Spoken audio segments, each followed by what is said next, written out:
Hey everybody, Chris Lazo coming right back at you as we make our way down the next steps of apprenticeship to Jesus.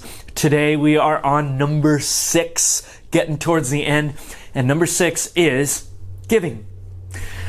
Now, part of being an apprentice of Jesus is learning how to be a good steward of the things we have, especially our money.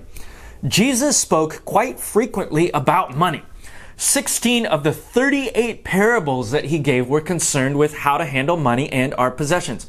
In the Gospels, an amazing 1 out of 10 verses, that's about 288 in total, deal directly with the subject of money. The Bible offers 500 verses on prayer, less than 500 verses on faith, but more than 2,000 verses on money and possessions. Why? It's because Jesus cares about the human heart. The heart in biblical metaphor refers to the deepest part of who you are, and Jesus knows that where our treasure is, to quote a Bible verse, there our heart will be also. And so, in order to go after our hearts, which Jesus Christ so loves and came to save, he goes after the things that seem to have most control over it, namely money. That's why in 2 Corinthians chapter 9, verse 7, he calls us to give generously as an act of worship. The way God specifically calls his people to give is through the regular giving of our tithes. The tithe comes from the Hebrew word meaning tenth. And in the Old Testament and in the New Testament, it refers to giving the first 10% of our income. 1 Corinthians chapter 16 verse 2 tells us that the early church adopted this as a regular practice. They would give every time they gathered together the tenth of what they made. And it begins to transform its practitioners to be more like Jesus, which is our purpose in apprenticing Jesus Christ. Now, it does that, it transforms us because giving is really about trusting in God, trusting in a God who cares about us. I love Malachi chapter 3 verse 10. It's the only passage in the entire Bible where God actually calls his people to test him on a promise.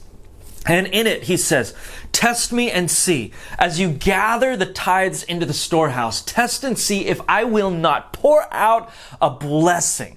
Open up the windows of heaven and bless you from my great resources."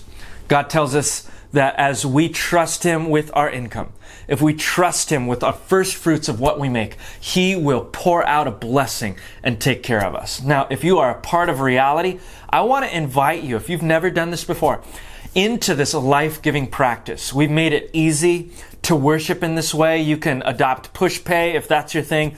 You can write a check. You can give in person at our Sunday morning gatherings as an act of worship, either way that you choose to do it.